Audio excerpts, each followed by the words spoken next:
Olá, preparados para mais uma aula? E hoje, no nosso PowerPoint Show Slides, nós vamos ver uma aula de literatura muito gostosa. A partir dessa aula, nós veremos a nossa nova escola literária, a qual vocês apresentarão também um trabalho em grupo, já podem ir preparando aquele trabalho gostoso que vocês gostam de fazer, né, de literatura. O tema para agora é realismo e naturalismo. Tá? E o realismo e naturalismo, que vocês vão apresentar aqueles trabalhos, aqueles seminários, os mesmos grupos vão apresentar esses trabalhos. Ele acontece na segunda metade do século XIX, o realismo e o naturalismo. Comecemos então pelo realismo.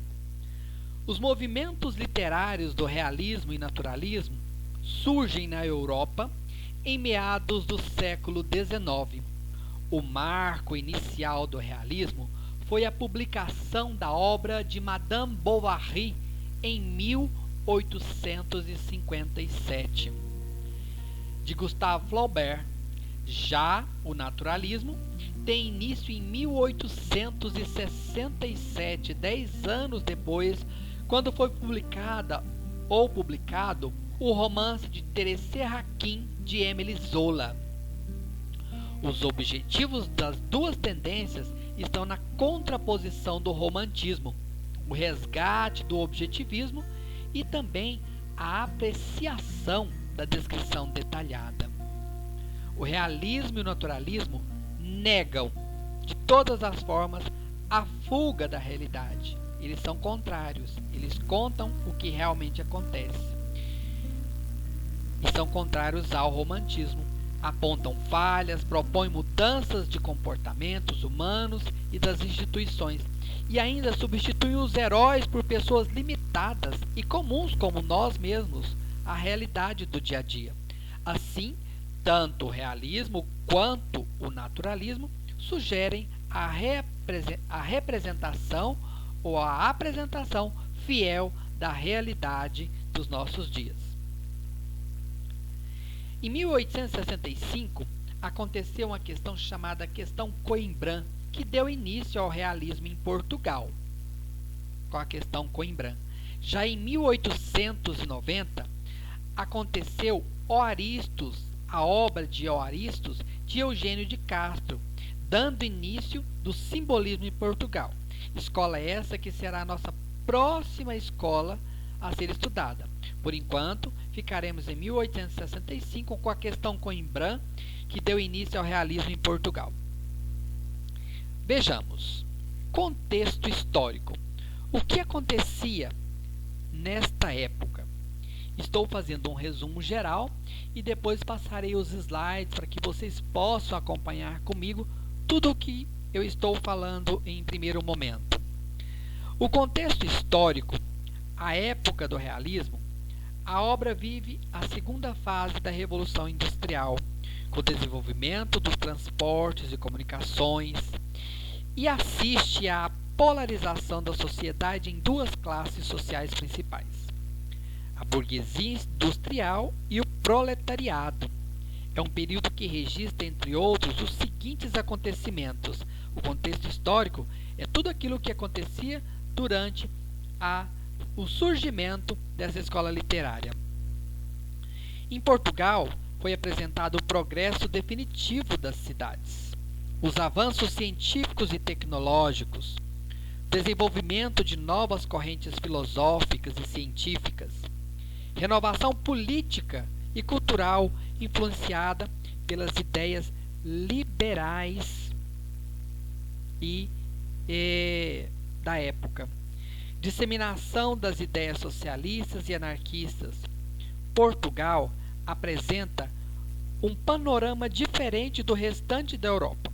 O seu processo de industrialização ainda estava muito devagar, estava engatinhando.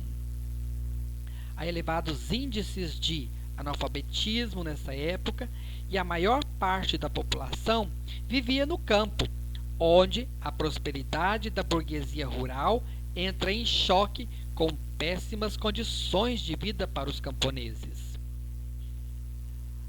Nas cidades, por sua vez, acontece o crescimento do comércio e do funcionalismo público.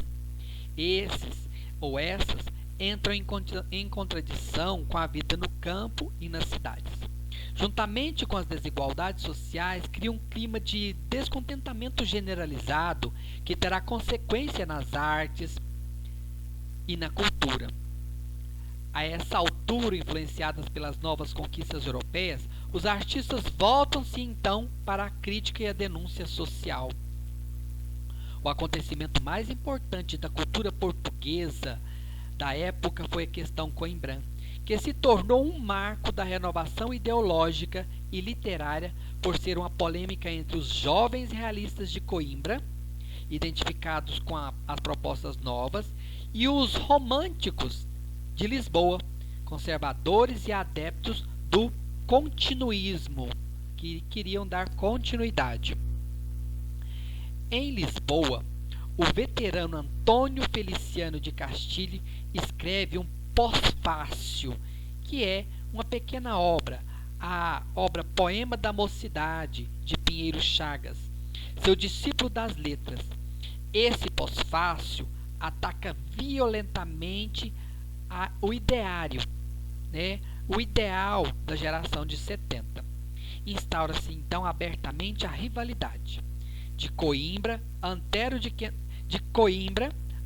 Quental, jovem líder do grupo que se opõe a Castilho, contra-ataca com o opúsculo intitulado Bom Senso e Bom Gosto, em 1865.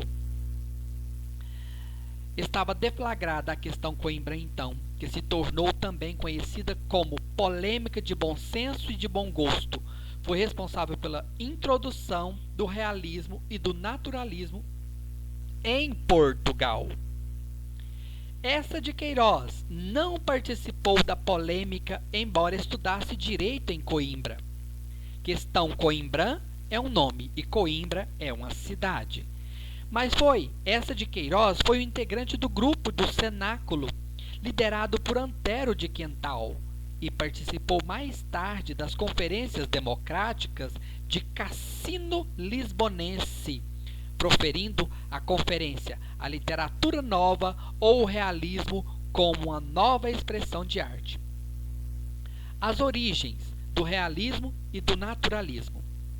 As origens dessa escola literária encontram-se na França em 1857 com a publicação do livro de Madame Bovary e de Gustave Flaubert, que inicia um novo ciclo da cultura francesa, logo calcados na análise crítica da sociedade. É ela a obra inaugural do realismo. Já em 1867, ainda na França, a obra Terre se Raquin, de Émile Zola, inaugura o naturalismo. Já sabemos que a segunda metade do século XIX é marcada por uma grave crise em Portugal. Imerso em uma situação de grande atraso, o país contempla uma renovada Europa. No plano político, social, econômico e cultural, não apenas contempla, mas se vê invadido pelas novas conquistas do velho mundo, já que uma juventude operosa e inteligente está atenta àquilo que lhes chega. Em 1864, em Coimbra, se ligava à rede europeia o caminho de ferro, dos trilhos de ferro, principalmente pela França. O surgimento de uma evolução tecnológica, por decorrência também cultural, tende a esvaziar os ideais românticos que prevalecem por quase 40 anos. É nesse ambiente que floresce então a geração de 70, influenciada pelos modelos franceses buscados em Balzac, Stendhal, Flaubert e Zola. Os jovens acadêmicos portugueses então absorvem as novas teorias, tais como o determinismo de Taine, o socialismo utópico de Proudhon, o positivismo de Auguste Comte, além do evolucionismo de Darwin, entre outras novidades no campo das ciências e da filosofia. O realismo tem algumas características importantes que são necessárias para o nosso bom entendimento. Objetividade, que é a fidelidade ao real. A impessoalidade, não se trata mais de um ou menos do outro, é impessoal. Uma análise psicossocial do personagem, uma contemporaneidade. O realismo também, ele critica muito a sociedade da época, apresentando então uma criticidade, questionamento da burguesia. Detalhismo descritivo, ele apresenta vários detalhes, descrevendo cada um deles da sua forma, como acontece com os mínimos detalhes. Lentidão da narrativa, é uma narrativa lenta, calma. Sensorialismo, exploração de todos os sentidos.